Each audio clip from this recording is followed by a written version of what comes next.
Namaskar, welcome to this special edition of This Week with Padma Shri Dr. Sudhir Parikh, and he is back from India. So there is additional welcome to you, Dr. Sahab. Namaskar. Namaskar, namaskar. Whenever we go to India, there are many exciting feelings and experience that you come back with. And in your case, I would like to begin with that landmark event where Padma Shri Dr. Sudhir Parikh was conferred doctorate at a university for your philanthropic activities. Talk to me about how was the overall event and your feelings about that. I think I received or they bestowed Doctorate of Literature for my philanthropic work in India for last several years in the Janardhan Rao Nagar University in the Udaipur, Rajasthan, and that's a huge university with all the faculties, almost over 15,000 students studying there every day. And I'm very proud to say that that university has very state-of-art buildings, state-of-art equipment, state-of-art computers, and all is just like you are in America. And I think we're very proud of how the education came a long way in India, and I'm very humble and privileged to receive this doctorate degree in Janardhan University, Rajasthan, Udaipur, Rajasthan. Absolutely. So I am especially happy coming from Rajasthan. And while we are talking about your India visit, Prime Minister Narendra Modi was present at Global Investors Conference in Uttar Pradesh recently. World is responding very positively to initiatives taken by India in the direction of ease of doing business and other structures in place for global investors to look positively at India. What were your observation and overall feelings? I think Prime Minister Narendra Modi, when he was Chief Minister in Gujarat, since 2003, he is doing this global meet of the investors, those who are interested in investing in the India and India's growth and India's market. So he is very kind of seasoned now because he's doing this thing for last 18 years and very successfully. And I think it's a great idea to invite the foreign investor in India, give them very easy, friendly, investor-friendly environment, not much red tape, and very quick decision by the bureaucrats.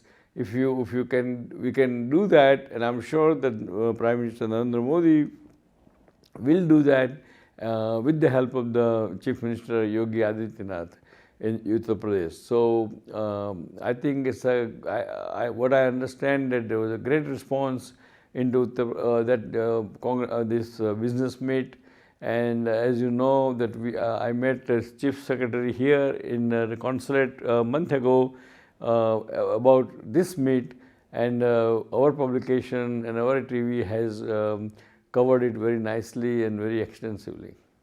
Absolutely. So staying with this just for a while, Dr. Ab, while Prime Minister Narendra Modi initially talked about removing policy paralysis, I think he has succeeded in taking some significant steps in that direction. And as I heard from some of the participants to that conference, they also have a new way of encouraging and making the experience of doing business in India as a comfortable experience by developing something like a buddy system. So you are assigned one Indian entrepreneur if you want to start. So what do you think about this idea of buddy system? Well, it's a great idea, and that encourages more investment and encourages easy investment, and it encourages. It's always beneficial to India and the person who is investing in India. And indeed, they are also interested in having a safe environment to work with, about which Aditya Yoginath ji has developed a special image to maintain law and order in Uttar Pradesh. And now let us look at some of the places that you visited during your visit. And I believe you were also present at another important event related to your fraternity organized by Gapio. Yes, the Global Physician of Indian Origin, that's a platform we created about 11, 12 years ago, 13 years ago, between myself, Dr. Pratap Reddy, founder of the Apollo Hospital, Dr. Anupam Sibal, and Dr. Sankur Rao. And we created this platform. We brought all the physicians of Indian origin outside India into on one platform, and we have 1.6 million Indian physician or physician of Indian origin of first generation who studied in India and who came out in the world, and we put all together. Indirectly, the API of USA, API of UK, Physician Association of Australia, everyone is on the one platform. The whole idea behind this thing to educate our doctors in India, educate our faculties in India, do some exchange program, as well as help the India in health philanthropy. It means that during COVID time we send millions of dollars to India and establish some permanent oxygen plant in India. And so this is a great platform to bring all the resources of the whole world. There are 57 countries who are member of our Global Physician of Indian Origin. We had an annual convention in Gandhinagar, Gujarat. This is the 13th convention. Chief Minister of Gujarat was our chief guest, and Health Minister, Federal Central Health Minister Mansukh Bhai Mandavia, also our guest of honor. We had a great CME and learning activities, as well as we had a great grand gala where we recognize quite a few physicians for their excellent work in different fields. Wonderful, wonderful. And looking at India's compassionate approach and living up to Vasudhaiva Kutumbakam spirit, India was first in responding to the natural calamity, and members who took help from India to Turkey in the aftermath of the earthquake, they came back, and that team of Operation Dost interacted with Prime Minister Narendra Modi, and they had many good words which came from those who were being helped by Indians. So talk to me about overall India's global image as a friend. I think India has a great image. We came a long way. Under the leadership of Prime Minister Narendra Modi, we almost are now leader of the world. As you know that we are president of the G20 group, and when I was in India, particularly in Allahabad, G20 delegates were supposed to visit that part of the Ajanta Ellora, and also they also came to White Run or White Desert in the Kutch, and I was there too. So that shows that not only they are discussing economic issues and other problems, but also we are showcasing our Ajanta Ellora, which is, you know, that it's a first World Heritage. It's a 600 years before BC, and it's an excellent World Heritage, well preserved, and really I'm sure whoever goes there enjoys the beauty of that Ajanta and Ellora. Absolutely. Talking about the beauty and talking about India's rise as an economic, call it power, or already fifth largest economy, there is a new initiative which is going to further increase trade between India and Singapore. So India's UPI is having a digital link with Pay Now of Singapore, and that launch also took place in the presence of Prime Minister Narendra Modi as well as his Singapore counterpart virtually. Talk to me about the overall concept of digital economy and India's vision. Well, I think India and Prime Minister Modi has a great vision about the digitalization of the whole economy. And when you do the digitalization of the economy, everything works so smoothly, so fast. There is a less irregularities, less corruption, less black money, and I think digitalization is a really a call for a day. And I'm glad that there is a strategic cooperation between India and Singapore. And as we all know that Singapore is little more advanced than us, India, but I think India is catching up to them. Talking about catching up and talking about the situation that we are witnessing, which is emerging in the neighboring country, Pakistan, a lot of bad news in terms of attacks by terrorists, the major cities going to darkness, and it is a very bad economic status of Pakistan. IMF also refused to extend them further loans, etc. Do you see India needs to take some proactive step and extend helping hand to Pakistan, or this is none of India's concern? I think Pakistan economy is very dire situation. They have a lot of leverage and a lot of debt from the all over the world. Their inflation is running very high. People's day-to-day requirement, I mean needed commodity is not available easily.